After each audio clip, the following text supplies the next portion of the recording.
Président, la Corse traverse aujourd'hui une période très préoccupante. Commerces incendiés, bateaux brûlés, banalisation des actes criminels qui gagnent la vie quotidienne des Corses. Au-delà des pertes financières, ces violences ont des conséquences pour les victimes elles-mêmes, mais aussi, et je peux en témoigner pour y avoir été confrontée personnellement étant jeune, ces violences ont des conséquences pour les familles et les proches. Ce cycle de violence n'est donc pas nouveau, mais il s'accélère manifestement, menace de s'ancrer durablement et fragilise les perspectives de développement et d'émancipation de notre jeunesse. Face à cela, nous n'avons jamais cessé de réagir collectivement. C'est vrai, nous avons dénoncé, alerté, nous nous sommes rassemblés dès que cela était possible. Nous avons aussi voté un rapport important contre les pratiques mafieuses. Cette mobilisation, elle a permis bien sûr une prise de conscience générale et de poser les bases d'une action collective. Mais il faut aujourd'hui aller plus loin, maintenir cette vigilance, soutenir celles et ceux qui s'engagent et créer les conditions d'une réponse coordonnée et efficace. Protéger les Corses, protéger les jeunes qui souhaitent gagner leur vie de leur travail, sécuriser les activités économiques, soutenir l'engagement associatif et surtout préserver la confiance des citoyens. Notre jeunesse doit pouvoir croire en un avenir où entreprendre, travailler et vivre en Corse est une chance et non un danger. Monsieur le Président, quelles initiatives politiques le Conseil exécutif de Corse envisage-t-il pour soutenir les victimes, accompagner les acteurs économiques et sociaux frappés par ces violences? Et enfin, quelle démarche la collectivité entend-elle porter dans le prolongement de celles déjà initiées, plus particulièrement auprès de l'État, afin que dans le cadre de ses prérogatives dites régaliennes, notamment en matière de sécurité et de justice, il apporte enfin une réponse à la hauteur des enjeux. Je vous remercie. Merci. Donc l'exécutif va vous répondre. Le président lui-même. Merci. Ringrazio per la vostra questione. Ce sont des problématiques que malheureusement nous avons souvent évoquées, qui pour l'heure ne sont pas résolues et qui même ont tendance à s'aggraver lorsque on constate la recrudescence de faits criminels, notamment des destructions répétées d'outils de travail qui frappent des militants nationalistes de toute tendance, qui frappent, au-delà des appartenances politiques, des citoyens, et avec pour l'instant un taux d'élucidation et de compréhension de ces mécanismes qui restent faibles. Alors, y compris lorsque l'on se réunit pour des manifestations de soutien, y compris lorsqu'on appelle les personnes victimes ou leurs familles, on ressent une forme de sentiment d'impuissance. Que faire au-delà de l'expression de la solidarité? Je crois que c'est le travail de fond que nous avons commencé, notamment, vous l'avez rappelé dans votre question, sur la mise en œuvre de la délibération sans précédent qui a été votée à l'unanimité par l'Assemblée de Corse en mars dernier.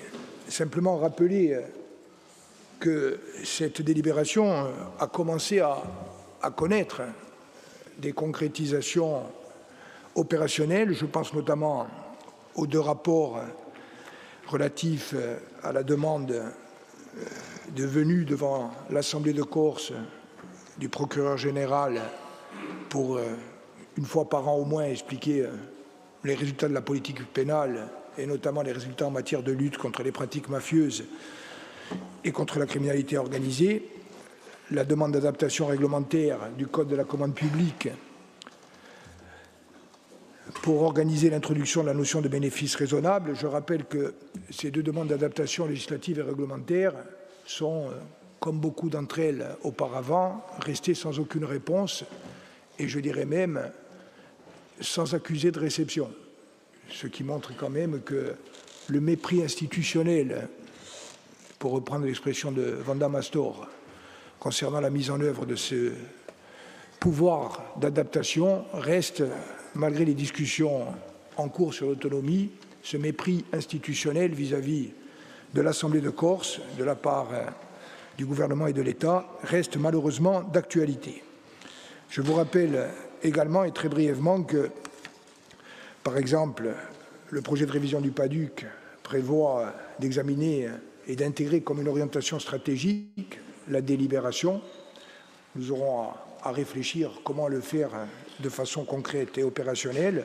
Et enfin, sans être exhaustif, dire également que si l'ADA du Niger n'est pas là aujourd'hui, c'est parce qu'elle participe à l'installation d'une formation, dans le cadre d'un appel à projet, une formation d'éducation à la culture de la légalité que nous étions engagés à porter. Je précise enfin que, à la fin du mois d'octobre, l'Assemblée de Corse aura à être saisie d'un rapport dans la continuité de la délibération cadre que nous avons voté, un rapport qui aura à la fois pour objectif de récapituler l'ensemble des actions et dispositifs qui ont été mis en œuvre depuis le vote de la délibération, mais également de proposer à l'Assemblée de Corse de créer et d'instituer la commission dite anti-mafia ou commission de lutte contre les pratiques mafieuses, qui était également une disposition importante prévue par la délibération.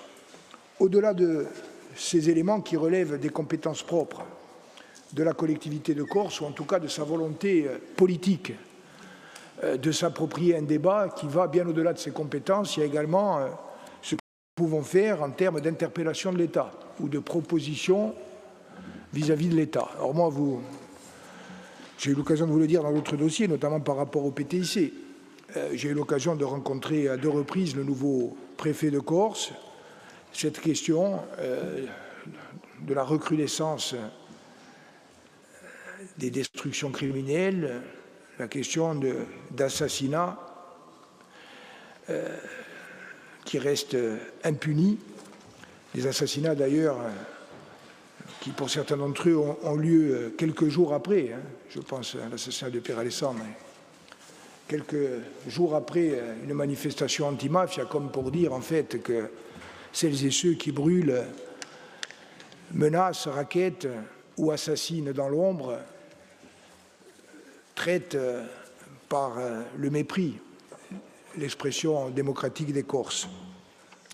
Donc j'ai eu l'occasion de dire au préfet de Corse qu'à notre sens, cet enjeu-là restait un enjeu prioritaire. Sur la mise en œuvre des pouvoirs régaliens et des compétences régaliennes, moi je ne changerai pas de ce qui a été ma position constante. Je pense que l'État doit exercer ses compétences régaliennes dans le domaine des enquêtes comme dans le domaine de la justice, qui doit le faire dans le respect, bien sûr, des libertés individuelles, qui doit le faire en ayant conscience qu'il arrive en Corse avec un déficit de confiance de la part des Corses, parce que, historiquement, l'institution judiciaire et les services d'enquête n'ont jamais été irréprochables dans ce pays, ni sur le long terme, ni sur le moyen terme, ni sur le court terme. Donc, à l'État de faire la preuve de sa volonté de développer une politique pénale qui soit à la fois ferme, cohérente, lisible, inscrite dans la durée et respectueuse des droits et libertés fondamentaux. Et également une justice pénale ou des services d'enquête qui ne soient pas instrumentalisés, y compris avec des arrière-plans politiques évidents, même si inavoués. Dernier mot, vous me demandiez que pouvons-nous faire pour aider concrètement celles et ceux qui sont confrontés à ce type de situation. Il y a des dispositifs de solidarité que nous avons mis en place et qui existent, y compris par exemple à travers la CADEC.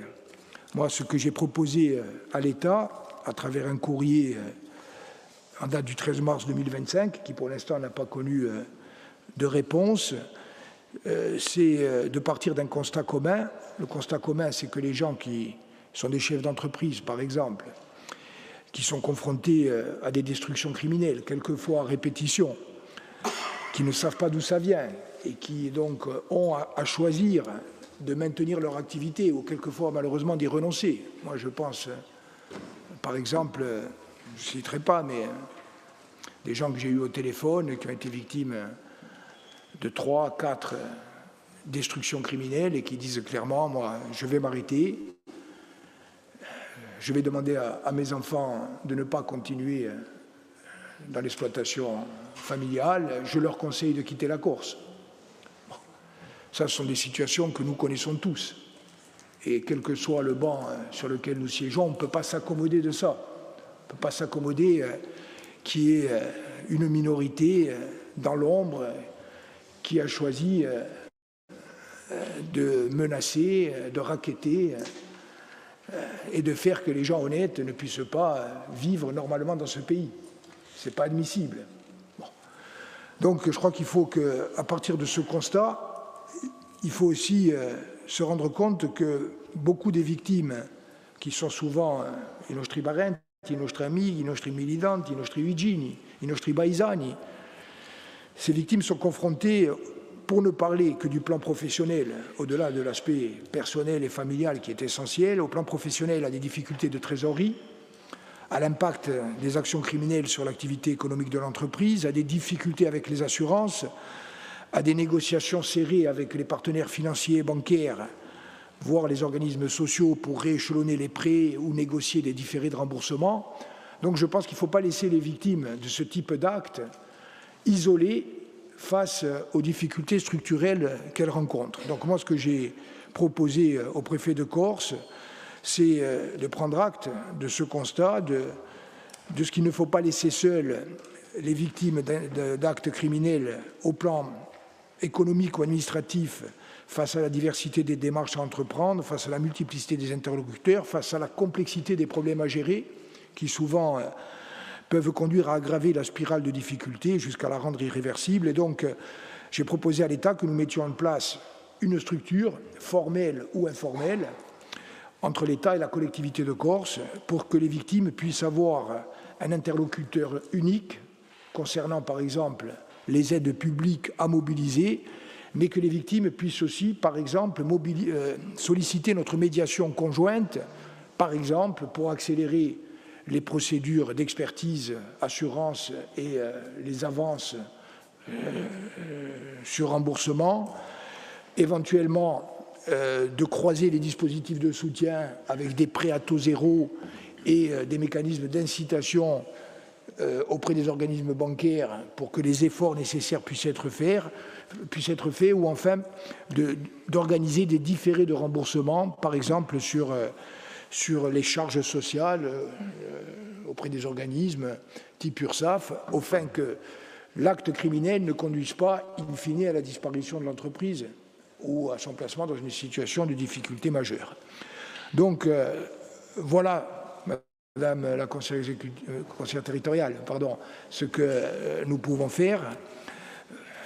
Pour le reste, j'aurai l'occasion, dans le cadre du rapport qui sera présenté à la fin du mois, de préciser, de développer l'ensemble des orientations que le Conseil exécutif de Corse soumettra au débat et à la décision de l'Assemblée de Corse.